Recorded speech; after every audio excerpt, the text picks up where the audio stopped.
Welcome है। तुसीं सुन रहे हो प्रोग्राम पंजाबी आवाज़ डॉक्टर शिंदर परेवाल ते सुखजीत मांगड़ दे नाल। रुख करते हैं अगली खबर वाल।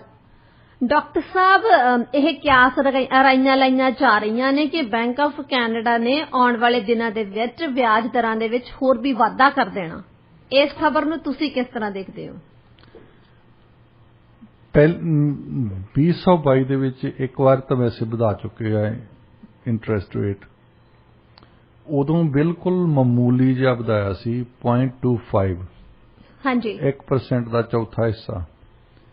ਬੈਂਕ ਆਫ ਕੈਨੇਡਾ ਨੇ ਇਹ ਕਿਹਾ ਸੀ ਕਿ ਜਿਹੜੀ ਇਨਫਲੇਸ਼ਨ ਆ, ਜਿਹੜੀਆਂ ਕੀਮਤਾਂ ਵਧ ਰਹੀਆਂ ਕੈਨੇਡਾ ਦੇ ਵਿੱਚ, ਉਹ ਸਾਡੀਆਂ ਡੋਮੈਸਟਿਕ ਕਾਰਨਾਂ ਕਰਕੇ ਨਹੀਂ ਵਧ ਰਹੀਆਂ, ਅੰਦਰੂਨੀ ਕਾਰਨਾਂ ਕਰਕੇ ਨਹੀਂ, ਇੰਟਰਨੈਸ਼ਨਲ ਅੰਤਰਰਾਸ਼ਟਰੀ ਕਾਰਨਾਂ ਕਰਕੇ ਵਧ ਰਹੀਆਂ, ਜਿਨ੍ਹਾਂ ਤੇ ਸਾਡਾ ਕੋਈ ਕੰਟਰੋਲ ਨਹੀਂ। ਅਸੀਂ ਜੇ ਇੰਟਰਸਟ ਰੇਟ ਵਧਾ ਵੀ ਦਿੰਦੇ ਆ ਤਾਂ ਫਿਰ ਉਹਦੇ ਤੇ ਅੰਤਰਰਾਸ਼ਟਰੀ ਤੌਰ ਤੇ ਕੀ ਹੋ ਰਿਹਾ ਉਹ ਤੇ ਕੋਈ ਅਸਰ ਨਹੀਂ ਪੈਂਦਾ। ਹੁਣ ਇਹ ਕਿਆਸ ਰਾਈਆਂ ਲਾਉਂਦੇ ਆ ਕਿ ਪਹਿਲਾਂ ਨਾਲੋਂ ਜ਼ਿਆਦਾ, ਜਿੱਦਾਂ ਪਹਿਲਾਂ ਸੋਚਿਆ ਸੀ ਅਸੀਂ ਘੱਟ 0.25 ਫੇਰ ਕਰ ਦਿਆਂਗੇ, 0.25 ਫੇਰ ਕਰ ਦਿਆਂਗੇ, ਹੁਣ ਕਹਿੰਦੇ ਕਿ ਜ਼ਿਆਦਾ ਕਰਾਂਗੇ। ਅਸੀਂ ਕੀ ਕਰਦੇ ਆ ਜਾਂ ਨਹੀਂ ਕਰਦੇ ਉਹਦਾ ਕੀ ਅੰਤਰ ਹੁੰਦਾ ਕਿ ਜਿਹੜੀ ਅਸੀਂ ਈਜ਼ੀ ਕ੍ਰੈਡਿਟ ਲਈ ਆ ਨਾ, ਲੋਕਾਂ ਨੇ ਇਨਫਲੇਸ਼ਨ ਵੀ ਇਸੇ ਕਰਕੇ ਹੋਇਆ ਜ਼ਿਆਦਾ ਕਿ ਬਿਲਕੁਲ ਇੰਟਰਸਟ ਰੇਟ ਘੱਟ ਸੀ ਤੇ ਲੋਕੀ ਥੋੜੇ ਜਿਹੇ ਜ਼ਿਆਦਾ ਵੀ ਉਸ ਵੇਲੇ ਪੈਸੇ ਖਰਚ ਦਿੰਦੇ ਆ ਕਿਉਂਕਿ ਹਰ ਚੀਜ਼ ਜਿਹੜੀ ਆ ਕ੍ਰੈਡਿਟ ਤੇ ਲੈਂਦੇ ਆ।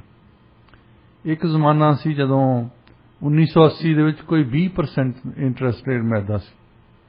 ਉਸ ਵੇਲੇ ਘਰਾਂ ਦੀਆਂ ਜਿਹੜੀਆਂ ਕੀਮਤਾਂ ਸੀ ਬਹੁਤ ਸਪਰੈਸ ਹੋ ਗਈਆਂ ਇੱਕਦਮ।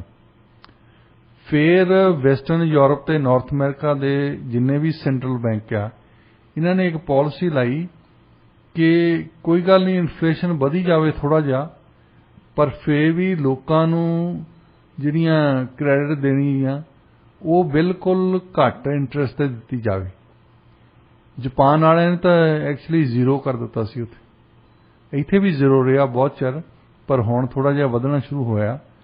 ਔਰ ਦੂਸਰੇ ਪਾਸੇ ਹੈ ਤਾਂ ਵੈਸੇ ਗੱਲ ਠੀਕ ਨਹੀਂ ਹੈ, ਪਰ ਕੁਝ ਇਕਨੋਮਿਸਟ ਇਹ ਸੋਚ ਰਹੇ ਸ਼ਾਇਦ ਇਹ ਵੀ ਚੰਗੀ ਗੱਲ ਹੈ ਕਿ ਘਰਾਂ ਦੀਆਂ ਕੀਮਤਾਂ ਥੱਲੇ ਨੂੰ ਆ ਜਾਣ। ਹਾਂਜੀ, ਅਫੋਰਡੇਬਲ ਹੋ ਸਕਦਾ ਕਿ ਜਦੋਂ ਤੁਸੀਂ ਇੰਟਰਸਟ ਰੇਟ ਵਧਾਈ ਜਾਣਾ, ਕਈ ਬੰਦੇ ਹੋਣੇ ਜਿਨ੍ਹਾਂ ਤੋਂ ਅਫੋਰਡ ਨਹੀਂ ਕਰ ਸਕਦੇ ਉਹ ਪੇਮੈਂਟਸ ਦੇਣੀਆਂ, ਉਹਨਾਂ ਦੇ ਘਰ ਜਾਂਦੇ ਲੱਗਣੇ ਆ। ਘਰ ਉਹ ਜਾਂ ਮਾਰਕੀਟ ਦੇ ਵਿੱਚ ਪਾਉਣਗੇ ਕਿ ਚਲੋ ਉਹਨਾਂ ਚਿਰ ਅਸੀਂ ਨਹੀਂ ਅਫੋਰਡ ਕਰ ਸਕਦੇ, ਉਹਨਾਂ ਚਿਰ ਅਸੀਂ ਰੈਂਟ ਤੇ ਰਹਿੰਦੇ ਹਾਂ। ਉਹਦੇ ਨਾਲ ਸਪਲਾਈ ਜ਼ਿਆਦਾ ਹੋ ਜਾਊਗੀ, ਮਾਰਕੀਟ ਦੇ ਵਿੱਚ ਸਪਲਾਈ ਜ਼ਿਆਦਾ ਹੋ ਜਾਊਗੀ ਤੇ ਡਿਮਾਂਡ ਘੱਟ ਹੋ ਜਾਊ, ਫੇਰ ਕੀਮਤਾਂ ਘਟਣਗੀਆਂ।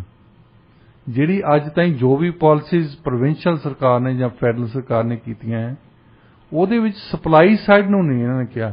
ਮਤਲਬ ਸਿੱਧਾ ਜਿਹੜਾ ਮਾਈਕਰੋ ਇਕਨੋਮਿਕਸ ਦਾ ਸਿੱਧਾ ਅਸੂਲ ਹੈ, ਜਿਹੜੀਆਂ ਚੀਜ਼ਾਂ ਦੀ ਸਪਲਾਈ ਜ਼ਿਆਦਾ ਹੈ ਉਹਨਾਂ ਚੀਜ਼ਾਂ ਦੀ ਕੀਮਤ ਵੀ ਘੱਟ ਹੁੰਦੀ ਹੈ। ਜਿਨ੍ਹਾਂ ਚੀਜ਼ਾਂ ਦੀ ਸਪਲਾਈ ਘੱਟ ਹੈ ਉਹਨਾਂ ਚੀਜ਼ਾਂ ਦੀ ਡਿਮਾਂਡ ਜਿਹੜੀ ਆ ਜ਼ਿਆਦਾ ਆ ਤਾਂ ਉਹਦੀ ਕੀਮਤ ਵੀ ਜ਼ਿਆਦਾ ਹੈ।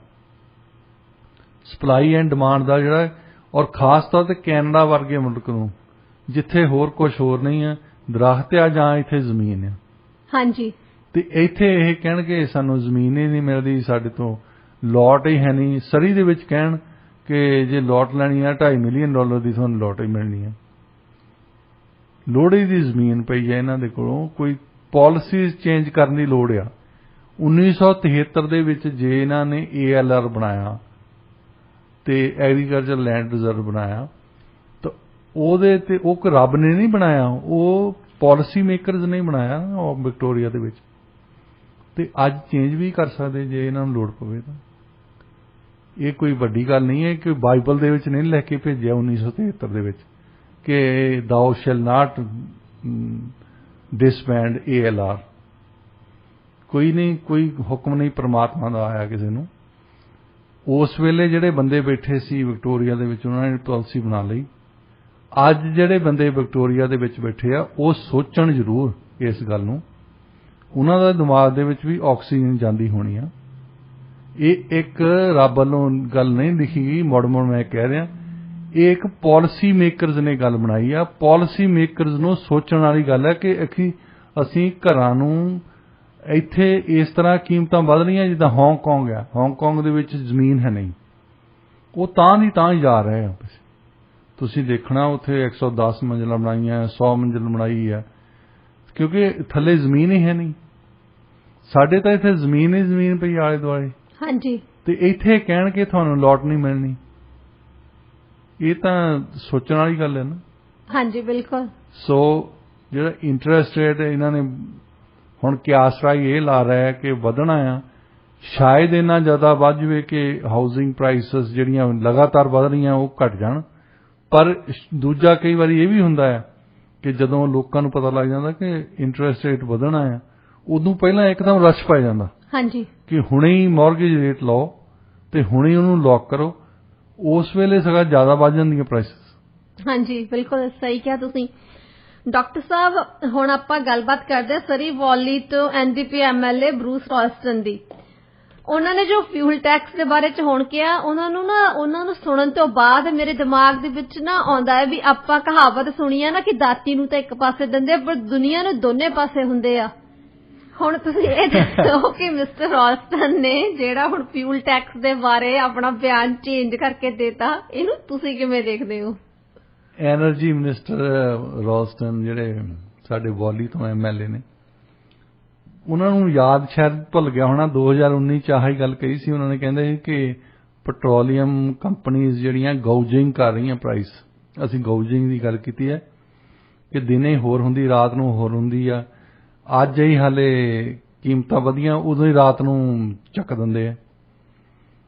ਉਹ ਗੌਜਿੰਗ ਕੰਟਰੋਲ ਕਰਨਾ ਤਾਂ ਸਰਕਾਰ ਦਾ ਕੰਮ ਹੁੰਦਾ ਨਾ। ਹਾਂਜੀ। ਹੁਣ ਉਹਨਾਂ ਨੇ ਇੱਕ ਗੱਲ ਫਿਰ ਇਸ ਸਾਲ ਜ਼ਿਆਦਾ ਦਬਾਅ ਪਾਇਆ ਉਹਨਾਂ ਤੇ ਕਿ ਪ੍ਰੋਵਿੰਸ਼ੀਅਲ ਸੇਲਜ਼ ਟੈਕਸ ਜਿਹੜੇ ਆ ਇਹ ਘੱਟ ਕਰੋ ਤਾਂ ਕਿ ਕੀਮਤਾਂ ਘੱਟ ਹੋ ਜਾਣ ਪੈਟਰੋਲ ਦੀਆਂ। ਉਹਨਾਂ ਦੀ ਇੱਕ ਗੱਲ ਤਾਂ ਠੀਕ ਹੈ, ਜੇ ਤੁਸੀਂ ਨਹੀਂ ਚੈੱਕ ਕਰਦੇ ਨਾ ਪੈਟਰੋਲ ਕੰਪਨੀਆਂ ਨੂੰ, ਫਿਰ ਤੁਸੀਂ ਜੇ ਪ੍ਰੋਵਿੰਸ਼ੀਅਲ ਸਰਕਾਰ ਨੇ ਕੀਮਤ ਘਟਾਤੀ, ਆਪਣੇ ਟੈਕਸਸ ਘਟਾਤੇ, ਉਹਨਾਂ ਨੇ ਆਪਣੇ ਪੈਟਰੋਲ ਪੰਪਾਂ ਤੇ ਵਧਾ ਦੇਣੀ ਆ।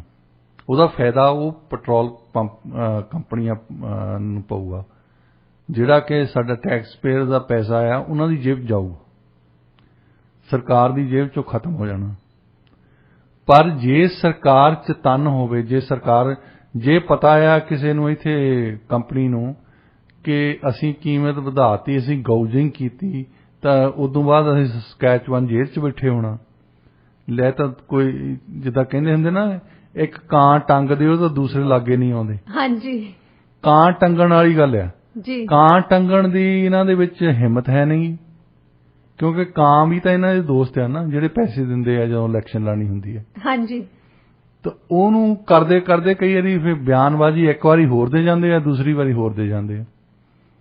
ਜੇ 37 ਸੈਂਟ ਇਹਨਾਂ ਦੇ ਜਿਹੜੇ ਪ੍ਰੋਵਿੰਸ਼ੀਅਲ ਸਰਕਾਰ ਲੈਂਦੀ ਆ, ਉਹਦੇ ਵਿੱਚ ਚਲੋ 20 ਦੇ ਦੇਣ, ਹੁਣ ਇੱਕਦਮ ਵੱਧ ਗਏ ਆ ਕਿਉਂਕਿ ਕਾਰਬਨ ਟੈਕਸ ਵੱਧ ਗਿਆ। ਉਹਦੇ ਨਾਲ ਇੱਕ ਵਾਰੀ ਇੱਕ ਜਿਹੜੀ ਪ੍ਰਾਈਸ ਘਟਣੀ ਹੈ, ਦੂਸਰੇ ਪਾਸੇ ਇਹਨਾਂ ਨੂੰ ਕੰਟਰੋਲ ਕਰਨਾ ਪੈਣਾ ਕਿ ਕੰਪਨੀਆਂ ਗੌਜਿੰਗ ਨਾ ਕਰਨ। ਉਹ ਨਾ ਦੇਖਣ ਕਿ 20 ਸੈਂਟ ਇਹਨਾਂ ਨੇ ਸਰਕਾਰ ਨੇ ਤਾਂ ਘਟਾਤਾ, ਚਲੋ ਹੁਣ 20 ਸੈਂਟ ਅਸੀਂ ਬਣਾ ਲੈਂਦੇ ਕੋਲੋਂ। ਤੇ ਇਹਦੇ ਵਿੱਚ ਚਤੰਨ ਰਹਿਣਾ ਸਰਕਾਰ ਦਾ ਕੰਮ ਆ ਜੀ। ਤੇ ਸਰਕਾਰ ਹੱਥ ਧੋ ਕੇ ਬੈਠੀ ਆ, ਇਹ ਗੱਲ ਮਤਲਬ ਟੋਲਰੇਟ ਨਹੀਂ ਕੀਤੀ ਜਾ ਸਕਦੀ। ਪਰ ਲੋਕਾਂ ਦੇ ਕੋਲ ਚੁਆਇਸ ਵੀ ਕੀ ਆ, ਵੈਸੇ ਹੀ ਇਹਨਾਂ ਨੇ ਚੁਣੀ ਹੈ ਸਰਕਾਰ। ਜੇ ਉਹ ਖੁਸ਼ ਆ ਇਸ ਗੌਜਿੰਗ ਤੋਂ, ਇਦਾਂ ਦੀਆਂ ਉਹਨਾਂ ਨੇ 2 ਬਿਆਨ 3 ਸਾਲਾਂ ਦੇ ਵਿੱਚ ਬਦਲਤੇ। ਹਾਂਜੀ। ਤਾਂ ਲੋਕਾਂ ਦੇ ਕੋਈ ਅਸਰ ਨਹੀਂ ਪੈਂਦਾ। ਵੌਲੀ ਦੇ ਵਿੱਚੋਂ ਕੋਈ ਵੀ ਐਨਡੀਪੀ ਦਾ ਕੈਂਡੀਡੇਟ ਖੜਾ ਕਰ ਦਿਓ, ਜੇ ਨਾ ਵੀ ਕੋਈ ਬੰਦਾ ਹੋਵੇ ਨਾ ਉੱਥੇ ਵੌਲੀ ਦੇ ਵਿੱਚ ਐਨਡੀਪੀ ਵਾਲੇ, ਤਾਂ ਉੱਥੇ ਐਨਡੀਪੀ ਦਾ ਕੈਂਡੀਡੇਟ ਜਿੱਤ ਜਾਊਗਾ। ਲੋਕਾਂ ਨੂੰ ਉਦੋਂ ਪਤਾ ਲੱਗਣਾ ਇਲੈਕਸ਼ਨ ਵਾਲੇ ਦਿਨ, ਤੇ ਅਸੀਂ ਬੰਦਾ ਤਾਂ ਇਹਨਾਂ ਨੇ ਖੜਾ ਨਹੀਂ ਕੀਤਾ, ਵੋਟਾਂ ਅਸੀਂ ਪਾਤੀਆਂ। ਵੋਟਾਂ ਕਿਹਨੂੰ ਪਾਈਆਂ ਉਹ ਨਹੀਂ ਪਤਾ ਹੋਣਾ ਉਹਨਾਂ ਨੂੰ, ਕਿਉਂਕਿ ਉਹਨਾਂ ਨੇ ਮਨ ਦੇ ਵਿੱਚ ਹੁੰਦਾ ਵੀ ਅਸੀਂ ਐਨਡੀਪੀ ਨੂੰ ਪਾਉਣਾ। ਕਈ ਜਗ੍ਹਾ ਤੇ ਇਦਾਂ ਦੇ ਆ ਜਿੱਦਾਂ ਹੋਪ ਪਾ ਲਿਆ ਵੀ ਅਸੀਂ ਬੀਸੀ ਲਿਬਰਲ ਨੂੰ ਪਾਉਣੀ। ਉਹਨਾਂ ਨੂੰ ਪਤਾ ਲੱਗਣਾ ਕਿ ਬੀਸੀ ਲਿਬਰਲ ਦਾ ਤਾਂ ਕੈਂਡੀਡੇਟ ਹੀ ਹੈ ਨਹੀਂ ਸੀ, ਪਰ ਜਿੱਤ ਗਿਆ ਉਹ। ਮਜ਼ੂਰੀ ਦੇ ਵਿੱਚ ਉੱਥੇ ਸੈਨੇਟ ਦੀ ਇਲੈਕਸ਼ਨ ਹੁੰਦੀ ਸੀ, ਜਿਹੜਾ ਰਿਪਬਲਿਕਨ ਪਾਰਟੀ ਦਾ ਕੈਂਡੀਡੇਟ ਸੀ ਉਹ ਮਰ ਗਿਆ ਹੈਲੀਕਾਪਟਰ ਕ੍ਰੈਸ਼ ਹੋ ਗਈ ਉਹਦੀ, ਪਰ ਉਹ ਜਿੱਤ ਗਿਆ ਬਾਅਦ 'ਚ ਇਲੈਕਸ਼ਨ 'ਚ। ਮਰੇ ਹੋਏ ਕੈਂਡੀਡੇਟ ਨੂੰ ਵੋਟਸ ਪਾਤੀ ਲੋਕਾਂ ਨੇ, ਕਿਉਂਕਿ ਉਹਨਾਂ ਦੀ ਲਾਇਲਟੀ ਜਿਹੜੀ ਹੈ ਰਿਪਬਲਿਕਨ ਪਾਰਟੀ ਦੇ ਨਾਲ ਆ, ਪਾਰਟੀ ਦੇ ਨਾਲ ਉਹਨਾਂ ਦੀ ਹੈਗੀ ਹੈ। ਹਾਂਜੀ, ਸੋ ਲੋਕੀ ਕਿੰਨਾ ਕੁ ਸੋਚਦੇ ਆ ਕਿੰਨਾ ਕੁ ਨਹੀਂ ਸੋਚਦੇ, ਇਹ ਤੋਂ ਤੁਸੀਂ ਅੰਦਾਜ਼ਾ ਲਾ ਲਓ। ਜੀ ਬਿਲਕੁਲ। ਡਾਕਟਰ ਸਾਹਿਬ, ਜੇ ਆਪਾਂ ਗੱਲ ਕਰੀਏ ਹੁਣ ਯੂਕਰੇਨ ਦੀ, ਤਾਂ ਉਹਨਾਂ ਨੇ ਕਿਹਾ ਕਿ ਉਹਨਾਂ ਦਾ ਜਿਹੜੀ ਡਿਫੈਂਸ ਇੰਡਸਟਰੀ ਹੈ ਨਾ ਬਿਲਕੁਲ ਤਬਾਹ ਹੋ ਚੁੱਕੀ ਹੈ, ਰੌਲਾ ਪਾ ਰਿਹਾ ਹੁਣ ਇਸ ਤੇ। ਉਹ ਦੇਖੋ, ਜਿਹੜੀ ਸੱਚਾਈ ਆ ਉਹ ਸਾਹਮਣੇ ਆਈ ਜਾਂਦੀ। ਜੇ ਤੁਸੀਂ ਨਾਰਥ ਅਮਰੀਕਾ ਦੀਆਂ ਮੀਡੀਆ ਪੜ੍ਹਦੇ ਆ, ਖਬਰਾਂ ਪੜ੍ਹਦੇ ਆ, ਟੀਵੀ ਪੜ੍ਹਦੇ ਆ, ਹੁਣ ਉਹ ਇਦਾਂ ਦੀਆਂ ਗੱਲਾਂ ਕਰਦੇ ਆ ਕਿ ਯੂਕਰੇਨੀਅਨ ਆਰਮੀ ਨੇ ਰਿਪਲਸ ਕਰਤਾ ਰਸ਼ੀਅਨ ਆਰਮੀ ਨੂੰ, ਆਹ ਕਰਤਾ, ਆਹ ਕਰ ਦਿੱਤਾ, ਤੇ ਉਹ ਯੂਕਰੇਨੀਅਨ ਰੌਲਾ ਪਾਉਂਦੇ ਕਿ ਸਾਡੀ ਡਿਫੈਂਸ ਇੰਡਸਟਰੀ ਇਹਨਾਂ ਨੇ ਖਤਮ ਕਰਤੀ। ਹਾਂਜੀ, ਹੁਣ ਪਿੱਛੇ ਕੱਲ ਖਬਰ ਮੈਂ ਪੜ੍ਹਦਾ ਸੀ, ਇੱਕ ਪੈਂਟਾਗਨ ਅਫੀਸ਼ੀਅਲ ਨੇ ਕਿਸੇ ਨੇ ਕਿਹਾ ਕਿ ਉਹਨਾਂ ਨੂੰ ਪਤਾ ਲੱਗਾ ਹੈ ਕਿ ਪਿਊਟਨ ਦੇ ਜਿਹੜੇ ਸੋਲਜਰ ਆ ਉਹ ਉਹਦਾ ਕਹਿਣਾ ਨਹੀਂ ਮੰਨ ਰਹੇ। ਇਹ ਮਤਲਬ ਗੱਲ ਜੇ ਸੁਣੇ ਤਾਂ ਬੰਦਾ ਯਕੀਨ ਕਰਨ ਵਾਲੀ ਹੈਗੀ ਹੈ। ਨਹੀਂ, ਪਰ ਦੇਖੋ ਪੈਂਟਾਗਨ ਨੇ ਕਿਹਾ, ਉਹੀ ਗੱਲ ਹੈ ਨਾ, ਲੜਾਈ ਦੇ ਵਿੱਚ ਪਹਿਲਾ ਜਿਹੜਾ ਸ਼ਿਕਾਰ ਹੁੰਦਾ ਉਹ ਹੁੰਦਾ ਸੱਚ।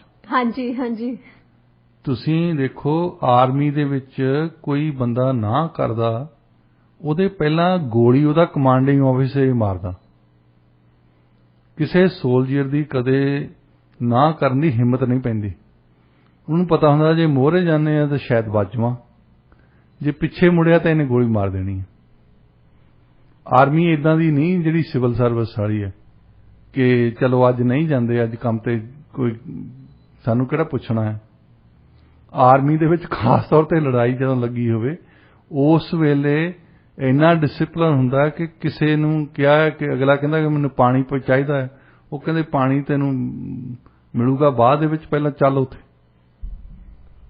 ਉਹਨੂੰ ਜਾਣਾ ਹੀ ਪੈਂਦਾ ਹੈ। ਹਾਂਜੀ, ਸੋ ਜੋ ਕੁਛ ਝੂਠ ਬੋਲ ਰਹੇ ਆ ਆਪਣੀ ਲੜਾਈ ਦੇ ਵਿੱਚ, ਪਿਊਟਨ ਮਾੜਾ ਕਰ ਰਿਹਾ, ਪਿਊਟਨ ਉਹਨਾਂ ਤੇ ਹਮਲਾ ਕੀਤਾ, ਲੋਕ ਸਿਵਿਲੀਅਨ ਮਰ ਰਹੇ ਆ, 4 ਮਿਲੀਅਨ ਤੋਂ ਵੱਧ ਲੋਕ ਰਿਫਿਊਜੀ ਬਣ ਗਏ ਆ, ਤੇ ਇਹ ਲਗਾਤਾਰ ਹਰ ਰੋਜ਼ ਸਭ ਤੋਂ ਜ਼ਿਆਦਾ ਝੂਠ ਬੋਲਦੇ ਜਸਟਿਨ ਟਰੂਡੋ।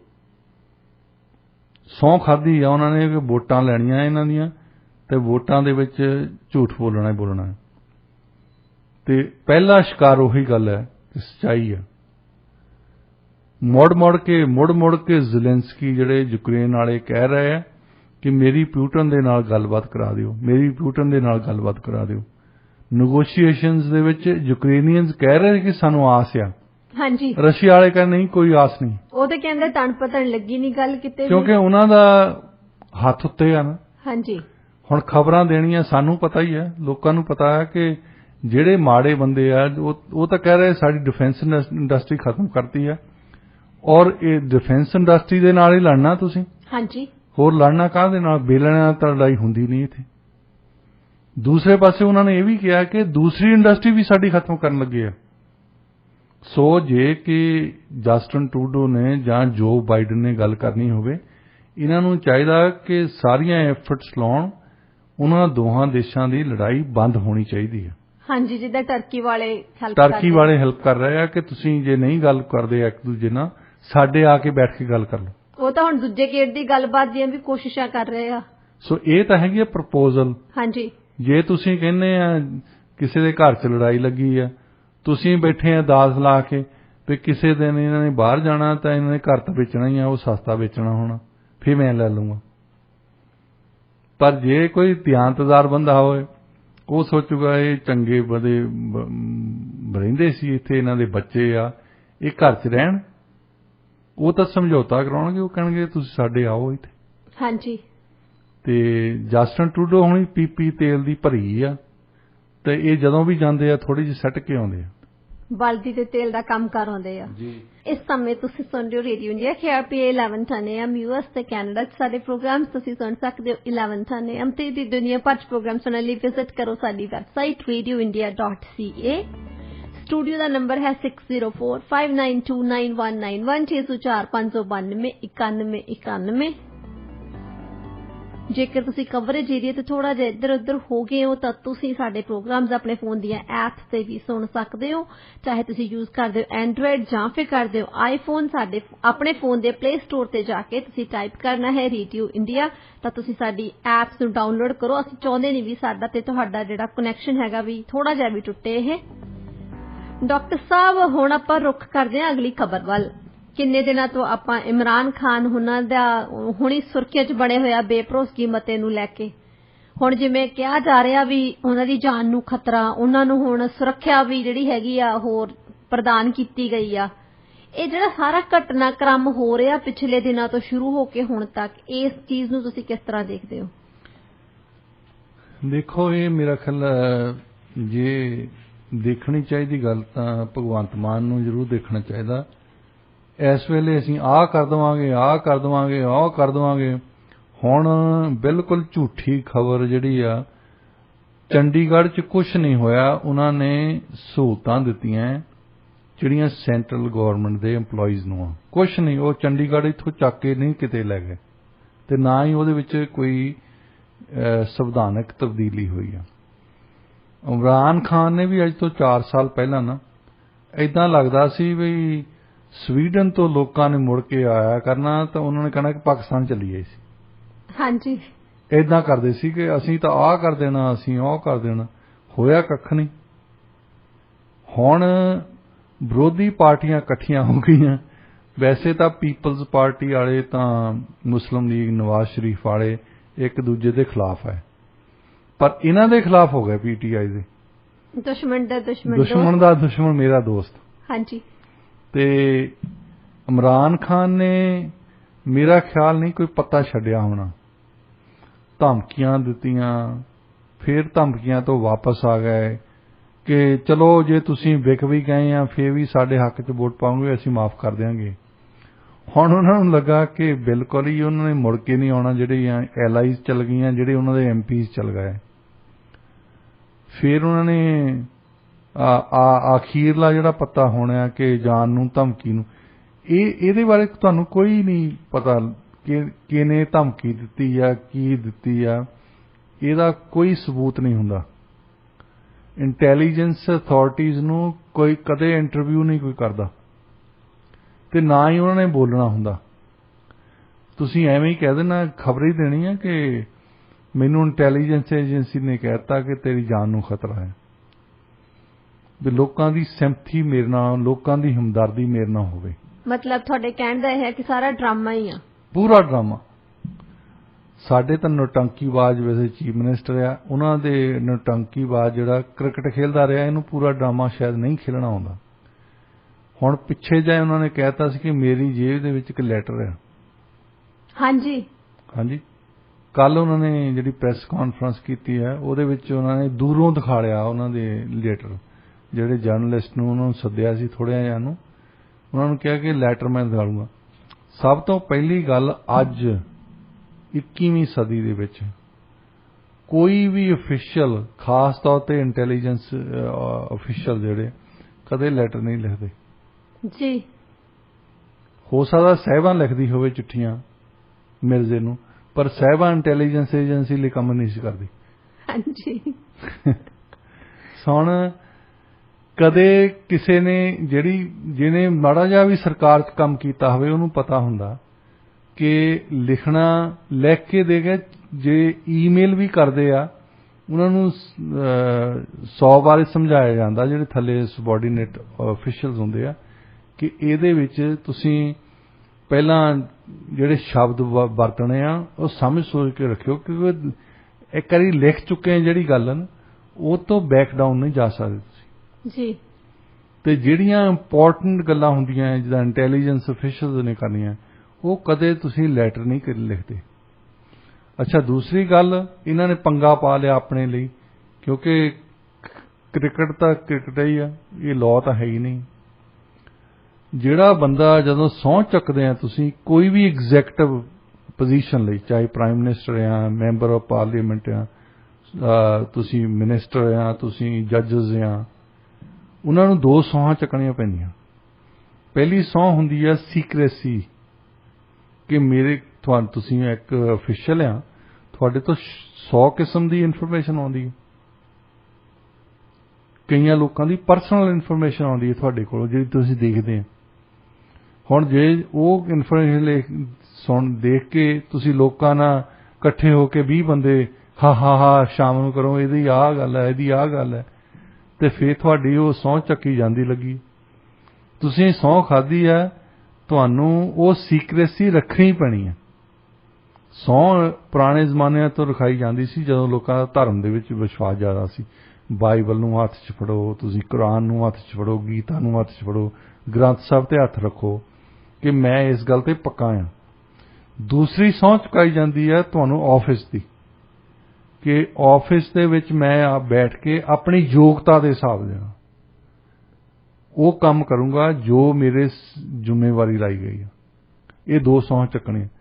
ਅੱਛਾ, ਇਮਰਾਨ ਖਾਨ ਨੇ ਜਦੋਂ ਗੱਲ ਕਹਿਤੀ ਕਿ ਮੇਰੀ ਜੇਬ 'ਚ ਲੈਟਰ ਆ, ਉਦੋਂ ਸ਼ਾਮ ਨੂੰ ਦੱਸਿਆ ਹੋਣਾ ਉਹਨੂੰ, ਉਹਦੇ ਅਫੀਸ਼ੀਅਲ ਨੇ, ਉਹ ਤਾਂ ਪੜ੍ਹੇ ਲਿਖੇ ਬੰਦੇ ਆ ਨਾ, ਹਾਂਜੀ, ਜਿਹੜੇ ਸਿਵਲ ਸਰਵਿਸ ਬੈਠੇ ਆ, ਉਹਨਾਂ ਨੇ ਦੱਸਿਆ ਹੀ ਹੋਣਾ ਬਈ ਇੱਕ ਤਾਂ ਪਾਸੇ ਤਾਂ ਸਹੁੰ ਖਾਧੀ ਹੈ, ਇਹ ਲੈਟਰ ਜੇਬ 'ਚ ਪਾਈ ਫਿਰਦਾ, ਤੂੰ ਕਹਿੰਦਾ ਮੈਂ ਦਿਖਾ ਲੈਣਾ ਲੋਕਾਂ ਨੂੰ, ਜਰਨਲਿਸਟ ਨੂੰ, ਤੂੰ ਉਹ ਸਹੁੰ ਤੋੜ ਰਿਹਾ। ਫਿਰ ਉਹਨਾਂ ਨੇ ਇੱਕ ਕੱਲ ਡਰਾਮਾ ਹੋਰ ਖੇਲਿਆ। ਜਦੋਂ ਇਹ ਗੱਲ ਦੱਸੀ ਹੋਣੀ, ਉਹ ਪ੍ਰੈਸ ਕਾਨਫਰੰਸ ਤਾਂ ਨਹੀਂ ਦੱਸਦਾ ਕਿ ਮੈਨੂੰ ਅਫੀਸ਼ੀਅਲ ਨੇ ਇਹ ਗੱਲ ਕਹੀ ਹੈ। ਉਹਨਾਂ ਨੇ ਇਹ ਡਰਾਮਾ ਖੇਲਿਆ ਕਿ ਇੱਕ ਬੰਦੇ ਨੇ ਪਟੀਸ਼ਨ ਪਾਤੀ ਕੋਰਟ ਦੇ ਵਿੱਚ ਕਿ ਇਹਨੂੰ ਰੋਕੋ ਕਿ ਇਹ ਇਮਰਾਨ ਖਾਨ ਉਹ ਲੈਟਰ ਨਾ ਦਿਖਾਲੇ, ਕਿਉਂਕਿ ਉਸ ਲੈਟਰ ਦੇ ਜਿਹੜੀ ਸਹੁੰ ਖਾਧੀ ਹੈ ਨਾ ਸੀਕ੍ਰੇਸੀ ਦੀ, ਇਸ ਵਿੱਚ ਸੀਕ੍ਰੇਸੀ ਭੰਗ ਹੁੰਦੀ ਹੈ। ਕਰਾਇਆ ਸਾਰਾ ਇਮਰਾਨ ਖਾਨ ਨੇ, ਮਤਲਬ ਆਪੇ ਰਾਈਟਰ ਨੇ ਡਰਾਮੇ ਦੇ ਤੇ ਡਰਾਮਾ ਕੀਤਾ, ਕਿਉਂਕਿ ਲੈਟਰ ਹੈ ਹੀ ਨਹੀਂ ਸੀ, ਕੋਈ ਇਦਾਂ ਦੀ ਚੀਜ਼ ਹੀ ਹੈ ਨਹੀਂ ਸੀ। ਤਾਂ ਉਹਨਾਂ ਨੇ ਕਿਹਾ ਵੀ ਜੇ ਕੋਰਟ ਕਹਿ ਦਊਗੀ ਬਈ ਤੂੰ ਦਿਖਾ ਨਹੀਂ ਸਕਦਾ, ਤੇ ਫਿਰ ਅਸੀਂ ਕਹਿ ਦੇਵਾਂਗੇ ਕੋਰਟ ਨੇ ਆਰਡਰ ਦੇ ਦਿੱਤਾ, ਹੁਣ ਦਿਖਾਲਣਾ ਕਿਹਨੂੰ? ਉਦਾਂ ਕਹਿ ਦੇਣਗੇ ਨਾ ਵੀ ਸਾਡੇ ਕੋਲੇ ਸੀ, ਪਾਕਟ ਦੇ ਵਿੱਚ, ਸਾਡੇ ਮੇਰੀ ਜੇਬ ਦੇ ਵਿੱਚ ਪਿਆ ਸੀ। ਹਾਂਜੀ, ਤੇ ਪਰ ਉਹ ਜੱਜ ਨੇ ਬੜਾ ਵਧੀਆ ਬਿਆਨ ਦਿੱਤਾ। ਹੁਣ ਜੇ ਤੁਹਾਡੇ ਤੋਂ ਕੋਈ ਐਵੀਡੈਂਸ ਹੈ ਨਹੀਂ, ਮੋਹਰੇ ਕੁਝ ਪਿਆ ਨਹੀਂ, ਤਾਂ ਜੱਜ ਕਿੱਦਾਂ ਉਹਦੀ ਡਿਸੀਜਨ ਦੇ? ਫੈਸਲਾ ਕਰਦਾ ਜੱਜ ਕਿਸੇ ਐਵੀਡੈਂਸ ਤੇ ਕਰਦਾ। ਹਾਂਜੀ, ਕੁਛ ਉਹਨੂੰ ਦਿਖਾ ਲਓ ਵੀ ਆਹ ਲੈਟਰ ਆ, ਅੱਛਾ ਫਿਰ ਦਿਖਾ ਲਓਗੇ ਤਾਂ ਉਹ ਜੱਜ ਨੇ ਦੇਖ ਲੈਣਾ। ਤੁਸੀਂ ਇਹ ਵੀ ਨਹੀਂ ਕਰ ਸਕਦੇ, ਜੱਜ ਨੂੰ ਵੀ ਨਹੀਂ ਦਿਖਾ ਸਕਦੇ। ਹੁਣ ਕੱਲ ਫਿਰ ਜਦੋਂ ਦੂਰੋਂ ਦਿਖਾ ਲਿਆ ਉਹਨਾਂ ਨੇ ਲੈਟਰ, ਉਹ ਜੱਜ ਨੇ ਕੁਛ ਨਹੀਂ ਕਿਹਾ, ਉਹਨਾਂ ਨੇ ਇਹ ਗੱਲ ਕਹੀ ਆ, ਉਹਨਾਂ ਨੇ ਬਹੁਤ ਵਧੀਆ ਬਿਆਨ ਦਿੱਤਾ ਉਹਨਾਂ ਨੇ, ਜੱਜ ਨੇ। ਉਹ ਕਹਿੰਦੇ ਕਿ ਮੈਨੂੰ ਭਰੋਸਾ ਆ ਕਿ ਇਮਰਾਨ ਖਾਨ ਨੇ ਸਹੁੰ ਖਾਧੀ ਆ ਤੇ ਉਹ ਸਹੁੰ ਤੇ ਆਪਣੀ ਤੇ ਪੂਰਾ ਉਤਰਨਗੇ, ਵੀ ਉਹ ਨਹੀਂ ਦਿਖਾਲਣਗੇ। ਅੱਛਾ, ਇਹ ਪੰਗਾ ਪੈ ਗਿਆ ਹੁਣ ਜੱਜ ਨੇ, ਤਾਂ ਉਹ ਤਾਂ ਸੋਚਦੇ ਸੀ ਜੱਜ ਆਰਡਰ ਕਰ ਦਊਗਾ ਵੀ ਨਾ ਦਿਖਾਲੇ। ਹਾਂਜੀ, ਜੱਜ ਕਿਉਂ ਆਰਡਰ ਕਰੂਗਾ? ਜਿਹੜੀ ਚੀਜ਼ ਤੁਸੀਂ ਕਿਆਸ ਰਾਹੀਂ ਲਾ ਰਹੇ ਹੋ, ਅਜੇ ਤਾਂ ਇਹ ਚੀਜ਼ ਹੈ ਤਾਂ ਹੈ ਨਹੀਂ, ਹੈ ਪਬਲਿਕ ਦੇ ਵਿੱਚ ਤਾਂ ਹੈ ਨਹੀਂ, ਕਿਆਸ ਰਾਹੀਂ ਤੇ ਤਾਂ ਜੱਜ ਕਦੇ ਡਿਸੀਜਨ ਨਹੀਂ ਦਿੰਦੇ ਜੀ। ਤੁਸੀਂ ਕਹੋ ਕਿਆਸ ਰਾਹੀਂ ਆ ਮੇਰੀ, ਅੱਜ ਤੋਂ 10 ਸਾਲਾਂ ਬਾਅਦ ਮੈਨੂੰ ਲੋਟਰੀ ਜਿੱਤ ਲੈਣੀ ਹੈ ਤੇ ਮੈਨੂੰ ਵੀ ਮੇਰੇ ਭਰਾ ਨੇ ਮਾਰਨਾ ਹੈ, ਇਹ ਸਾਰੀ ਕਿਆਸ ਰਾਹੀਂ ਹੈ। ਹਾਂਜੀ, ਅੰਦਾਜ਼ਾ ਮਾਰ ਰਹੇ ਤੁਸੀਂ, ਇਹ ਤੇ ਜੱਜ ਕੀ ਡਿਸੀਜਨ ਦੇ ਦੂੰਗਾ? ਸੋ ਉਹ ਜੱਜ ਨੇ ਬਿਲਕੁਲ ਇਹਨਾਂ ਦੀ ਡਿਸੀਜਨ ਜਿਹੜੀ ਪਟੀਸ਼ਨ ਕੀਤੀ ਸੀ ਉਹ ਖਾਰਜ ਕਰਤੀ, ਵੀ ਉਹ ਹੈ ਹੀ ਨਹੀਂ, ਕੋਈ ਇਸ਼ੂ ਹੀ ਨਹੀਂ ਹੈ ਕੋਈ। ਤੇ ਇਸ ਕਰਕੇ ਇਮਰਾਨ ਖਾਨ ਦੇ ਜਿਹੜੇ ਸਪੋਕਸਪਰਸਨ ਸੀ, ਉਹਨਾਂ ਨੇ ਕੁਛ ਇੱਕ ਸਿਲੈਕਟਡ ਜਰਨਲਿਸਟ ਨੂੰ ਸੱਦਿਆ, ਕਿਉਂਕਿ ਕਹਿ ਚੁੱਕੇ ਸੀ ਕਿ ਮੈਂ ਤੁਹਾਨੂੰ ਦਿਖਾਊਂਗਾ ਉਹ ਲੈਟਰ। ਅੱਛਾ, ਉਹ ਕਿਹਨੇ ਲਿਖਿਆ? ਉਹ ਕੰਟਰੀ ਦਾ ਨਾਂ ਨਹੀਂ ਲਿਖਿਆ, ਦੱਸਿਆ ਵੀ ਨਹੀਂ ਉਹਨਾਂ ਨੇ। ਤੇ ਉਹ ਜੇ ਤੁਸੀਂ ਗੱਲਬਾਤ ਸੁਣੋ ਤਾਂ ਉਹ ਇਦਾਂ ਲੱਗਦਾ ਵੀ ਅਮਰੀਕਾ ਵਾਲਿਆਂ ਨੇ ਲਿਖਿਆ ਆ। ਅਮਰੀਕਾ ਵਾਲਿਆਂ ਨੇ ਇਹ ਲਿਖਿਆ ਕਿ ਜੇ ਤਾਂ ਵੋਟ ਆਫ ਕੌਨਫੀਡੈਂਸ ਦੇ ਵਿੱਚ ਇਮਰਾਨ ਖਾਨ ਬਚ ਗਿਆ ਤੇ ਫਿਰ ਤਾਂ ਅਸੀਂ ਲਵਾਂਗੇ ਐਕਸ਼ਨ, ਜੇ ਉਹਨੂੰ ਲਾਤਾ ਤੁਸੀਂ ਤਾਂ ਫਿਰ ਤੁਹਾਡੀਆਂ ਕਈ ਗੱਲਾਂ ਮਾਫ ਕਰ ਦਿਆਂਗੇ। ਮਤਲਬ ਇਹ ਦਿਖਾਇਆ ਕਿ ਜੇ ਮੈਂ ਬਚ ਗਿਆ ਤਾਂ ਮੈਂ ਠੀਕ ਆ, ਨਹੀਂ ਤਾਂ ਐਡੀ ਵੱਡੀ ਤਾਕਤ ਜਿਹੜੀ ਆ ਉਹ ਫੋਰਨ ਕਨਸਪੀਰੇਸੀ ਆ, ਇਹ ਜਿਹੜੇ ਕਿ ਵਿਦੇਸ਼ ਵਾਲੇ ਇਦਾਂ ਕਰਵਾ ਰਹੇ ਆ। ਇੱਥੇ ਐਕਚੁਅਲੀ ਨਾ ਥੋੜੇ ਦਿਨ ਪਹਿਲਾਂ ਇਹਨਾਂ ਨੇ ਦਿੱਤੀ ਵੀ ਸੀ ਸਟੇਟਮੈਂਟ ਕਿ ਇਹਦੇ ਪਿੱਛੇ ਵਿਦੇਸ਼ੀ ਤਾਕਤਾਂ ਦਾ ਹੱਥ ਹੈ। ਇਹ ਸਾਡੇ ਇੰਡੀਆ ਤੇ ਪਾਕਿਸਤਾਨ ਦੀ ਵੈਸੇ ਨਵੀਂ ਗੱਲ ਨਹੀਂ ਹੈ। ਜਦੋਂ ਵੀ ਕੋਈ ਚਿੜੀ ਜਾਂ ਕਾਂ ਮਰਦੀ ਹੈ ਤਾਂ ਉਦੋਂ ਵਿਦੇਸ਼ੀਆਂ ਦਾ ਨਾਂ ਹੁੰਦਾ। ਜੇ ਪਹਿਲਾਂ ਤਾਂ ਆਪੋਜੀਸ਼ਨ ਤੇ ਕੋਸ਼ਿਸ਼ ਕਰਦੇ ਆ, ਆਪੋਜੀਸ਼ਨ ਨੂੰ ਫਿਰ ਕਹਿਣਾ ਚਲੋ ਆਪੋਜੀਸ਼ਨ ਤੇ ਲੋਕਾਂ ਨੇ ਨਹੀਂ ਵਿਸ਼ਵਾਸ ਕੀਤਾ, ਫਿਰ ਕਹਿਣਾ ਵਿਦੇਸ਼ੀਆਂ ਨੇ ਕੀਤੀ ਹੈ। ਕਿਉਂਕਿ ਅਸੀਂ 190 ਸਾਲ ਗੁਲਾਮ ਰਹੇ ਉੱਥੇ, ਔਰ ਅਸੀਂ ਸਾਡੇ ਮਨ ਦੇ ਵਿੱਚ ਵੀ ਆ ਵੈਸੇ, ਚਾਹੇ ਲਹਿੰਦੇ ਪੰਜਾਬ 'ਚ ਹੋਣ ਚਾਹੇ ਚੜ੍ਹਦੇ ਪੰਜਾਬ 'ਚ ਹੋਣ, ਲੋਕੀ ਯਕੀਨ ਕਰ ਲੈਂਦੇ ਆ ਕਿ ਵਿਦੇਸ਼ੀਆਂ ਨੇ ਵਾਕਿਆ ਸ਼ਾਇਦ ਕੀਤਾ ਹੋਵੇ। ਸੋ ਵਿਦੇਸ਼ੀਆਂ ਦੇ ਸਿਰ 'ਤੇ ਜਿਹੜਾ ਭਾਂਡਾ ਫੋੜ ਰਿਹਾ ਸੀ, ਉਹ ਦੱਸਣ ਦੀ ਕੋਸ਼ਿਸ਼ ਕਰ ਰਿਹਾ ਸੀ ਕਿ ਈਵਨ ਅਮਰੀਕਾ ਵਾਲੇ ਵੀ ਮੇਰੇ ਖਿਲਾਫ ਆ, ਮੈਂ ਹੀ ਆ ਜਿਹੜਾ ਪਾਕਿਸਤਾਨ ਲਈ ਖੜਾ ਆ, ਆਹ ਤਾਂ ਵਿਕੇ ਹੋਏ ਬੰਦੇ ਆ। ਕੱਲ ਉਹਨਾਂ ਨੇ ਇੱਕ ਹੋਰ ਗੱਲ ਕਰਤੀ, ਨਵਾਜ਼ ਸ਼ਰੀਫ ਨੇ ਇਜ਼ਰਾਈਲੀ ਡਿਪਲੋਮੈਟਸ ਦੇ ਨਾਲ ਮੀਟਿੰਗ ਕੀਤੀ ਹੈ। ਅੱਛਾ, ਉਹ ਲੰਡਨ ਰਹਿੰਦੇ ਆ, ਪ੍ਰਾਈਮ ਮਿਨਿਸਟਰ ਸੀ ਪਹਿਲਾਂ, ਪਤਾ ਨਹੀਂ ਉਹ ਕਿੰਨੇ ਡਿਪਲੋਮੈਟਸ ਦੇ ਨਾਲ ਮੀਟਿੰਗ ਕਰਦੇ ਹੋਣੇ ਆ ਹਰ ਰੋਜ਼ ਹੀ। ਇਹ ਕੋਈ ਵੱਡੀ ਗੱਲ ਨਹੀਂ, ਪਰ ਇਜ਼ਰਾਈਲ ਜਿਹੜਾ, ਕਿਉਂਕਿ ਉਹ ਯਹੂਦੀਆਂ ਦਾ ਮੁਲਕ ਹੈ, ਉਹਦੇ ਖਿਲਾਫ ਨਫ਼ਰਤ ਹੈ ਉੱਥੇ ਪੈਲਸਟੀਨੀਅਨਸ ਦੇ ਕਰਕੇ ਜੀ। ਤਾਂ ਉਹ ਜਿਹੜੀਆਂ ਤਾਕਤਾਂ ਦੇ ਖਿਲਾਫ ਲੋਕਾਂ ਦੇ ਵਿੱਚ ਨਫ਼ਰਤ ਹੈ, ਉਹ ਵਰਤਣ ਦੀ ਉਹਨਾਂ ਨੇ ਕੋਸ਼ਿਸ਼ ਕੀਤੀ। ਸੋ ਇੱਕ ਤਾਂ ਉਹਨਾਂ ਨੇ ਜਿੱਦਾਂ ਲੈਟਰ ਪੜ੍ਹੇ ਦਿਖਾ ਲਿਆ, ਉਹਨਾਂ ਨੂੰ ਉਹਦੀ ਕਾਪੀ ਨਹੀਂ ਦਿੱਤੀ। ਅੱਛਾ, ਹੁਣ ਉਹ ਤੋਂ ਫਿਰ ਉਹਨਾਂ ਨੇ ਕਹਿ ਦਿੱਤਾ ਕਿ ਅਸੀਂ ਸਿਲੈਕਟਡ ਬਿਲਕੁਲ ਸਿਲੈਕਟਡ ਜਿਹੜੇ ਜਰਨਲਿਸਟ ਆ ਉਹਨਾਂ ਨੂੰ ਦਿਖਾਵਾਂਗੇ, ਅਸੀਂ ਲਾਗਿਓਂ ਜੇ ਦਿਖਾ ਲੈਣਾ ਤਾਂ। ਅੱਛਾ, ਫਿਰ ਉਹਨਾਂ ਨੂੰ ਕਿਸੇ ਨੇ ਮੁੜ ਕੇ ਕਿਹਾ ਹੋਣਾ ਵੀ ਭਾਈ ਜਿਹੜਾ ਤੁਹਾਨੂੰ ਸੀਕ੍ਰੇਟ ਲੈਟਰ ਆ, ਜੇ ਸੀਕ੍ਰੇਸੀ ਆ ਤੁਹਾਡੇ ਹੱਥ ਆ ਗਈ ਆ, ਇਹਨੂੰ ਤੁਸੀਂ ਡਿਸਕਸ ਨਹੀਂ ਕਰ ਸਕਦੇ ਕਿਸੇ ਦੇ ਨਾਲ, ਚਾਹੇ ਉਹ ਸਿਲੈਕਟਡ ਜਰਨਲਿਸਟ ਹੀ ਹੋਣ। ਸਿਲੈਕਟਡ ਵੀ ਤਾਂ ਜਰਨਲਿਸਟ ਹੀ ਆ। ਇਹਨਾਂ ਨੇ ਛਾਪ ਲੈਣੀ ਇਹ ਗੱਲ। ਫਿਰ ਕੱਲ ਇੱਕ ਇਮਰਾਨ ਖਾਨ ਨੇ ਹੋਰ ਪੱਤਾ ਖੇਲਿਆ, ਕਹਿੰਦਾ ਜਿਹੜਾ ਚੀਫ ਜਸਟਿਸ ਆਫ ਪਾਕਿਸਤਾਨ ਮੈਂ ਉਹਨੂੰ ਦਿਖਾ ਦੂੰਗਾ। ਅੱਛਾ, ਉਹ ਵੀ ਤਾਂ ਬੰਦਾ ਹੀ ਆ ਜੀ। ਜੇ ਸਹੁੰ ਖਾਧੀ ਆ ਵੀ ਮੈਂ ਕਿਸੇ ਨੂੰ ਵੀ ਨਹੀਂ ਦੱਸਣਾ, ਤੇ ਚੀਫ ਜਸਟਿਸ ਵੀ ਤਾਂ ਇੱਕ ਬੰਦਾ ਹੀ ਆ। ਉਹਨੂੰ ਦੱਸ ਦੇਣਾ, ਇਹਦਾ ਮਤਲਬ ਕਿ ਇਹਦਾ ਉਹ ਕਿਸੇ ਹੋਰ ਨੂੰ ਦੱਸ ਦੂਗਾ, ਕਿਉਂਕਿ ਉਹ ਆਪਣੇ ਬਾਰੇ ਤਾਂ ਇਹ ਲੈਟਰ ਜਿਹੜਾ ਹੈ ਉਹ ਤਾਂ ਇਮਰਾਨ ਖਾਨ ਦਾ ਆ, ਉਹ ਚੀਫ ਜਸਟਿਸ ਦਾ ਤਾਂ ਹੈ ਹੀ ਨਹੀਂ ਜੀ। ਬਿਲਕੁਲ, ਉਹਨੇ ਇਹ ਗੱਲ ਤਾਂ ਨਹੀਂ ਸਹੁੰ ਖਾਧੀ ਕਿ ਮੈਂ ਜੋ ਚੀਜ਼ ਦੇਖੀ ਹੈ ਕਿਸੇ ਦੀ ਤਾਂ ਨਹੀਂ ਦੱਸਣੀ। ਉਹਨੇ ਤਾਂ ਆਪਣੇ ਅਹੁਦੇ ਦੀ ਸਹੁੰ ਖਾਧੀ ਹੈ ਨਾ ਵੀ ਜੇ ਮੇਰੇ ਅਹੁਦੇ ਤੇ ਬੈਠੇ ਤੇ ਕੋਈ ਇੰਟੈਲੀਜੈਂਸ ਰਿਪੋਰਟ ਆਉਂਦੀ ਆ ਜਾਂ ਕੋਈ ਵੀ ਇਨਫੋਰਮੇਸ਼ਨ ਆਉਂਦੀ, ਉਹ ਮੈਂ ਨਹੀਂ ਦੱਸੂਗਾ ਕਿਸੇ। ਹੁਣ ਕੀ ਉਹ ਚੀਫ ਜਸਟਿਸ ਨੂੰ ਦਿਖਾੜਦੇ ਆ ਜਾਂ ਨਹੀਂ ਦਿਖਾੜਦੇ? ਹੁਣ ਅਖੀਰਲਾ ਅੱਜ ਸਵੇਰੇ ਵਾਲਾ ਇਹ ਆ ਕਿ ਮੈਨੂੰ ਮੌਤ ਦੀਆਂ ਧਮਕੀਆਂ ਆ ਰਹੀਆਂ। ਹੋ ਸਕਦਾ ਹੈ ਕਿਸੇ ਤੋਂ ਗੋਲੀ ਮਰਾ ਵੀ ਲੈਣ ਆਪਣੀਆਂ ਰਤਨਾਂ ਦੇ ਵਿੱਚ, ਕੀ ਪਤਾ ਹੁੰਦਾ। ਬਹੁਤ ਕੁਝ ਚੱਲਦਾ ਹੈ ਜੀ। ਦੇਖੋ ਜੀ, ਕੱਲ ਨੂੰ ਦੇਖੋ ਕੁਝ ਨਵਾਂ ਸਾਹਮਣੇ ਆ ਜਾਣਾ। ਪਰ ਹੁਣ ਲੱਗਦਾ ਏਦਾਂ ਹੈ ਵੀ ਸੰਡੇ ਨੂੰ ਉਹਨਾਂ ਦਾ ਭੋਗ ਪੈ ਜਾਣਾ। ਹਾਂਜੀ, ਲੱਗਦਾ ਤਾਂ ਬਿਲਕੁਲ ਇਸੇ ਤਰੀਕੇ ਦਾ ਨਾ। ਡਾਕਟਰ ਸਾਹਿਬ, ਵੈਸੇ ਮੈਂ ਹੁਣ ਸਟੂਡੀਓ ਦੀ ਘੜੀ ਵੱਲ ਦੇਖਿਆ ਤਾਂ ਟਾਈਮ ਹੋ ਚੁੱਕਿਆ ਜੀ ਕਹਾਣੀ ਦਾ। ਤੁਸੀਂ ਸਾਨੂੰ ਹਰ ਫਰਾਈਡੇ ਨੂੰ ਕਹਾਣੀ ਸੁਣਾਉਂਦੇ ਹੁੰਦੇ ਹੋ। ਇਸ ਸਮੇਂ ਤੁਸੀਂ ਸੁਣ ਰਹੇ ਹੋ ਰੇਡੀਓ ਇੰਡੀਆ KRPA 1110 AM ਤੇ ਹੁਣ ਟਾਈਮ ਹੋ ਚੁੱਕਿਆ ਇੱਕ ਕਹਾਣੀ ਦਾ ਜੋ ਸਾਨੂੰ ਡਾਕਟਰ ਸਾਹਿਬ ਸੁਣਾਉਣਗੇ। ਡਾਕਟਰ ਸਾਹਿਬ, ਕਹਾਣੀ ਸੁਣਾਓ ਜੀ। ਜੁਮੇ ਵਾਲਾ ਦਿਨ ਹੈ, ਅੱਜ ਕਹਾਣੀ ਵੀ ਸੁਣਾਉਂਦੇ ਹਾਂ। ਪੁਰਾਣੇ ਜ਼ਮਾਨੇ ਦੀ ਗੱਲ ਹੈ, ਪਿੰਡਾਂ ਦੇ ਵਿੱਚ ਅੱਜ ਕੱਲ੍ਹ ਤਾਂ ਲੋਕੀ ਦੇਖਦੇ ਆ ਕਿ ਅਸੀਂ ਰਹੇ ਨਹੀਂ ਇਕੱਠੇ, ਅਸੀਂ ਜਾਣੇ ਨਹੀਂ ਇਕੱਠੇ। ਪਹਿਲਾਂ ਹੁੰਦਾ ਸੀ ਹਿੰਦੀ ਫਿਲਮਾਂ ਦੇ ਵਿੱਚ ਵਿਆਹ ਜੋ ਕਰਾਉਣਾ ਤੇ ਉਹ ਲੜਕੀ ਫਿਰ ਚਾਹ ਬਣਾਉਣ ਕੇ ਲੈ ਕੇ ਆਉਂਦੀ ਆ ਤਾਂ ਉਦੋਂ ਦੇਖਦੇ ਹੁੰਦੇ ਸੀ, ਜਾਣਦੇ ਹੁੰਦੇ ਸੀ। ਹਾਂਜੀ, ਤੇ ਪੁਰਾਣੇ ਜ਼ਮਾਨੇ 'ਚ ਤਾਂ ਨਾਈ ਰਿਸ਼ਤਾ ਕਰ ਦਿੰਦੇ ਸੀ। ਤਾਂ ਇਦਾਂ ਹੀ ਕਿਸੇ ਮੁੰਡੇ ਕੁੜੀ ਦਾ ਰਿਸ਼ਤਾ ਹੋਇਆ, ਪਿੰਡ ਦੇ ਵਿੱਚ ਸ਼ਾਦੀ ਹੋਣ ਲੱਗੀ ਹੈ। ਤੇ ਉਸ ਵੇਲੇ ਉਹਨੂੰ ਪੰਡਿਤ ਪਹਿਲਾਂ ਬੋਲਦਾ ਹੈ ਕਿ ਸ਼ਕੁੰਤਲਾ ਦੇਵੀ ਦੀ ਸ਼ਾਦੀ ਟੂਟਨ ਦਾਸ ਦੇ ਨਾਲ ਹੋ ਰਹੀ ਹੈ।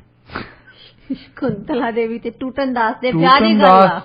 ਟੂਟਨ ਦਾਸ ਦਾ ਨਾਂ ਸੁਣ ਕੇ ਉਹਨੂੰ ਤਾਂ ਗਸ਼ੀ ਪੈ ਗਈ। ਉਹ ਸੋਚੇ ਵੀ ਮੇਰਾ ਜਿਹੜਾ ਪਤੀ ਆ ਟੂਟਨ ਦਾਸ, ਮੇਰੇ ਮਾਪੇ ਨੇ ਕੀ ਸੋਚਿਆ, ਇਹਦਾ ਨਾਂ ਤਾਂ ਦੇਖਣ ਨੂੰ ਤਾਂ ਚੰਗਾ ਲੱਗਦਾ ਹੈ, ਕਿਉਂਕਿ ਪਹਿਲੇ ਤਾਂ ਤੁਸੀਂ ਇਹ ਹੀ ਦੇਖ ਸਕਦੇ ਕਿ ਦੇਖਣ ਨੂੰ ਠੀਕ ਲੱਗੇ। ਹਾਂਜੀ, ਸੁਭਾਅ ਚੰਗਾ ਹੋਵੇ ਜਾਂ ਨਾ ਚੰਗਾ ਹੋਵੇ ਉਹ ਤਾਂ ਬਾਅਦ 'ਚ ਪਤਾ ਲੱਗਦਾ। ਪਹਿਲੀ ਗੱਲ ਤਾਂ ਇਹ ਜੇ ਕਹਿੰਦੇ ਦੇਖਣ ਨੂੰ ਸੋਹਣਾ ਸੁਨੱਖਾ ਆ, ਤਾਂ ਨਾਂ ਹੈਗਾ ਇਹਦਾ ਟੂਟਨ ਦਾਸ। ਤੇ ਉਹਦੇ ਨਾਲ ਦੀਆਂ ਸਹੇਲੀਆਂ ਉਦੋਂ ਹੀ ਫਿਰ ਸ਼ੁਰੂ ਕਰਨ ਲੱਗ ਪਈਆਂ ਤੇ ਹੁਣ ਹੋਣੇ ਆ ਫੇਰੇ ਤੇਰੇ ਟੂਟਨ ਦਾਸ ਦੇ ਨਾਲ। ਉਹਦੇ ਏਦਾਂ ਲੱਗੇ ਵੀ ਜਿੱਦਾਂ ਮੇਰੇ ਦਿਲ ਦੇ ਵਿੱਚ ਤਲਵਾਰਾਂ ਫੇਰ ਰਹੀਆਂ ਕਹਿ ਕੁਛ ਨਹੀਂ ਸਕਦੀ ਹੁਣ। ਹਾਂਜੀ। ਤਾਂ ਫੇਰੇ ਹੋ ਗਏ, ਫੇਰੇ ਹੋ ਕੇ ਉਹ ਉਹਨਾਂ ਦੀ ਸਹੁਰੀ ਆ ਗਈ ਤੇ ਪਤੀ ਨੂੰ ਕੁਛ ਨਹੀਂ ਕਹਿ ਸਕਦੀ ਕਿ ਉਹਦਾ ਸੁਭਾਅ ਕੁਛ ਨਹੀਂ ਪਤਾ ਉਹਦਾ। ਉਹ ਪਤੀ ਉਹਦੇ ਪਤੀ ਦੇ ਪਿਓ ਨੇ ਉਹਨੂੰ ਦੁਕਾਨ ਪਾ ਕੇ ਦਿੱਤੀ। ਦੁਕਾਨ ਤੇ ਜਾਂਦਾ ਸਵੇਰ ਨੂੰ, ਦੁਕਾਨ ਤੇ ਸ਼ਾਮ ਨੂੰ ਆ ਜਾਂਦਾ। ਬੜਾ ਚੰਗੇ ਸੁਭਾਅ ਦਾ ਬੰਦਾ ਹੈ, ਬੜਾ ਸੋਹਣਾ ਸੁਨੱਖਾ ਚੰਗੇ ਸੁਭਾਅ ਦਾ, ਕੋਈ ਗੱਲ ਉਹਦੀ ਮੋੜਦਾ ਨਹੀਂ। ਪਰ ਅਜੇ ਤੱਕ ਉਹਨੂੰ ਉਹ ਖੁੱਲ੍ਹ ਨਹੀਂ ਮਿਲੀ ਜਿਹੜੀ ਕਿ ਉਹਦੇ ਨਾਂ ਬਾਰੇ ਗੱਲ ਕਰ ਸਕੇ।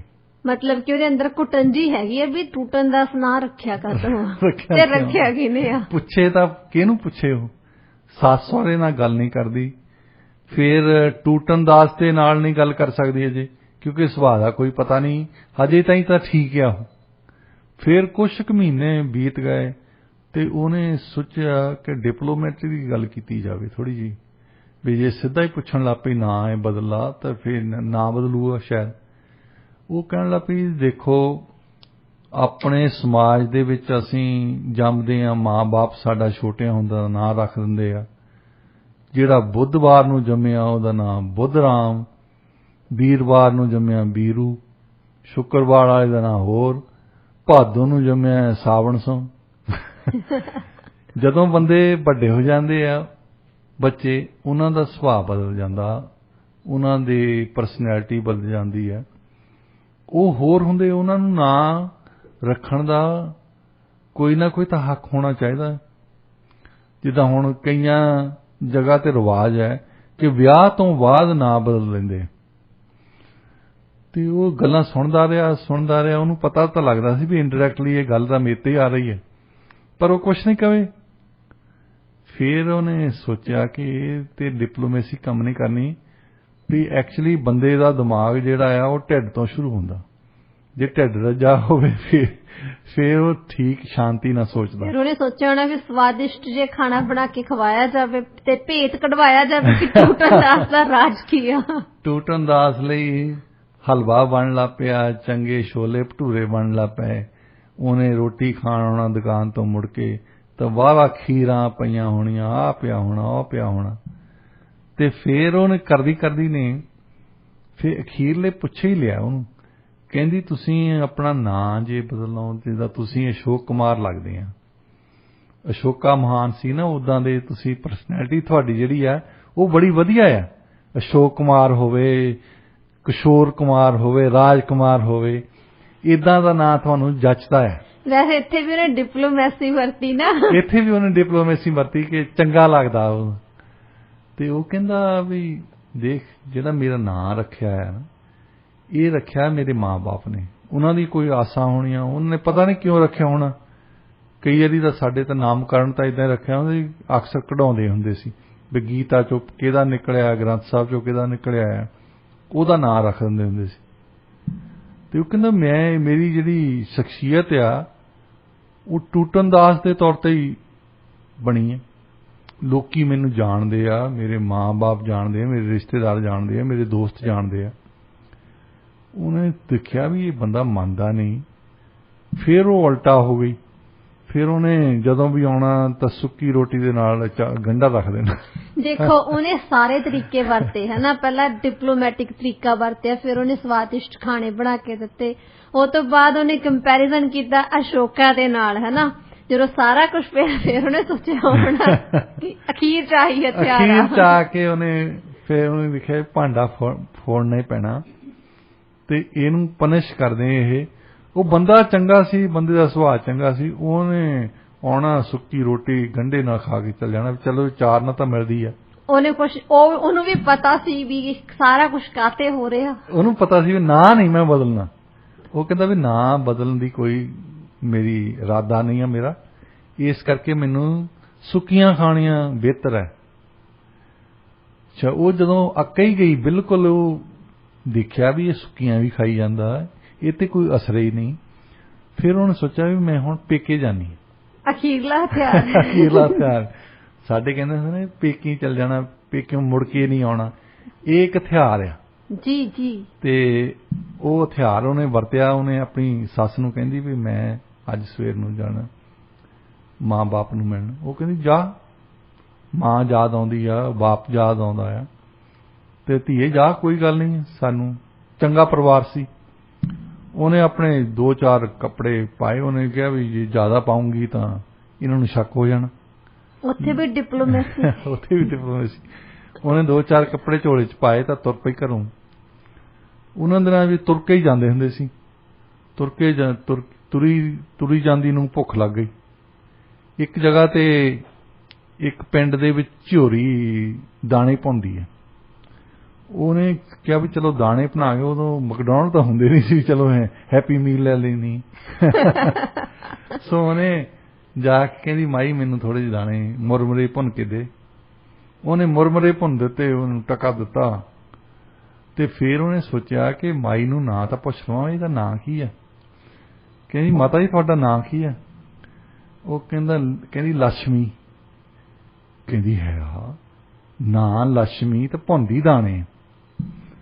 ਉਹ ਕਹਿੰਦੀ ਧੀਏ ਨਾਂ ਰੱਖਣ ਦਾ ਕਰਮਾਂ ਤੇ ਕੋਈ ਅਸਰ ਨਹੀਂ ਪੈਂਦਾ ਹੁੰਦਾ। ਨਾਂ ਹੀ ਘਰਦਿਆਂ ਨੇ ਲక్ష్ਮੀ ਰੱਖਿਆ, ਇਹਦੇ ਨਾਲ ਮੇਰੇ ਕਰਮ ਤਾਂ ਨਹੀਂ ਬਦਲਣਗੇ। ਕਰਮਾਂ ਦੇ ਵਿੱਚ ਆਹ ਹੀ ਲਿਖਿਆ ਸੀ ਕਿ ਦਾਣੇ ਭੁੰਨਣੇ ਆ, ਭੁੰਨੀ ਜਾਂਦੀ ਆ। ਉਹਨੇ ਫਿਰ ਸੁਣ ਤਾਂ ਲਈ, ਪਰ ਫਿਰ ਵੀ ਮੁਰਮੁਰੇ ਚੱਬਦੀ ਤੁਰ ਪਈ। ਬਹੁਤੀ ਕਨਵਿੰਸ ਨਹੀਂ ਹੋਈ। ਤੁਰੀ ਗਈ ਤੇ ਦਾਣੇ ਖਾਂਦਿਆਂ ਨੂੰ ਤੁਹਾਨੂੰ ਪਿਆਸ ਲੱਗ ਜਾਂਦੀ ਹੈ। ਹਾਂਜੀ। ਅਗਲੇ 2 ਪਿੰਡਾਂ ਦੇ ਵਿੱਚ ਬਾਹਰ ਕਿਸੇ ਦਾ ਖੂਹ ਚੱਲਦਾ ਸੀ ਤੇ ਆੜ ਦੇ ਵਿੱਚ ਤਾਜ਼ਾ ਪਾਣੀ ਆ ਰਿਹਾ। ਉਹਨੂੰ ਪਾਣੀ ਪੀਣ ਲੱਗ ਪਈ ਤੇ ਪਾਣੀ ਉੱਥੇ ਲਾਗੇ ਇੱਕ ਬਜ਼ੁਰਗ ਘਾਹ ਖੋਦਦਾ ਸੀ ਬੈਠਾ। ਉਹਨੇ ਕਿਹਾ ਵੀ ਚੱਲ ਇਹਨੂੰ ਬਜ਼ੁਰਗ ਨੂੰ ਇੱਥੇ ਲਾਗੇ ਛਾਗੇ ਕੋਈ ਨਹੀਂ ਹੈ। ਪਹਿਲਾਂ ਹੁੰਦਾ ਸੀ ਕਿ ਔਰਤ ਕਿਸੇ ਨਾਲ ਗੱਲ ਨਹੀਂ ਕਰਦੀ, ਕਿ ਬਾਬਾ ਆਇਆ ਇਹਨੂੰ ਤਾਂ ਕੋਈ ਗੱਲ ਨਹੀਂ ਹੈ, ਵੱਡੀ ਗੱਲ ਨਹੀਂ ਹੈ। ਉਹ ਕਹਿੰਦੀ ਬਾਬਾ ਜੀ ਤੁਹਾਡਾ ਨਾਂ ਕੀ ਆ। ਉਹ ਕਹਿੰਦਾ ਧੀਏ ਲੱਖਪਤੀ। ਕਹਿੰਦੀ ਹੈ ਨਾਂ ਲੱਖਪਤੀ, ਖੋਦਾ ਘਾਹ ਆ। ਉਹ ਫੇਰ ਕਹਿੰਦਾ ਗਿਆ ਧੀਏ, ਕਹਿੰਦਾ ਕਰਮਾਂ ਨਾਲ ਇਹਦਾ ਕੋਈ ਸੰਬੰਧ ਨਹੀਂ ਹੁੰਦਾ। ਕਰਮਾਂ ਦੇ ਵਿੱਚ ਘਾਹ ਖੋਤਣਾ ਹੀ ਲਿਖਿਆ ਸੀ, ਘਾਹ ਖੋਤੀ ਜਾਣਾ। ਘਰਦਿਆਂ ਨੇ ਨਾਂ ਰੱਖ ਦਿੱਤਾ ਲੱਖਪਤੀ ਨਹੀਂ ਬਣੇ, ਜੁਦੀ ਗੱਲ ਹੈ। ਹਾਂਜੀ। ਉਹ ਫੇਰ ਤੁਰ ਪਈ।